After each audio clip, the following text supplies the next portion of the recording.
স্বামী বিবেকানন্দের কয়েকটি বিখ্যাত মূল্যবান বাণী আজ আমি আপনাদের সামনে তুলে ধরার চেষ্টা করছি। স্বামীজি বলেছেন, জীবনে যদি সুখ ও শান্তি চান তবে এই 10 জনের কাছ থেকে দূরে থাকুন। যার মনে হিংসা থাকে, যে অন্যের সমালোচনা করে, যে সুদের টাকা ধার দেয়, মূর্খ মানুষ থেকে, যার মধ্যে অহংকার থাকে, যে আপনার বিপদে দূরে থাকে, যারা অতিরিক্ত নেশা করে, যারা মানুষকে সম্মান করে না, যারা অন্যের নিন্দা করে, যারা কথায় কথায় তর্ক করে, এরা সকলেই আপনার সাময়িক উপকার করলেও ক্ষতিটা বেশি করে।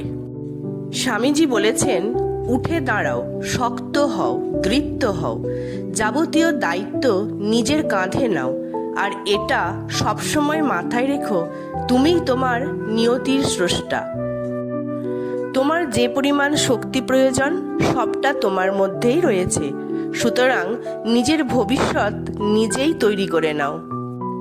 তিনি বলেছেন, পর উপকারী ধর্ম, পরপীড়নই পাপ। শক্তি ও সাহসিকতাই ধর্ম, দুর্বলতা ও কাপুরুষতাই পাপ। স্বাধীনতাই ধর্ম, পরাধীনতাই পাপ। অপরকে ভালোবাসাই ধর্ম, অপরকে ঘৃণা করাই পাপ। ঈশ্বরে এবং নিজ আত্মাতে বিশ্বাসী ধর্ম, সন্দেহই পাপ। অভেদ দর্শনই ধর্ম, ভেদ দর্শনই পাপ।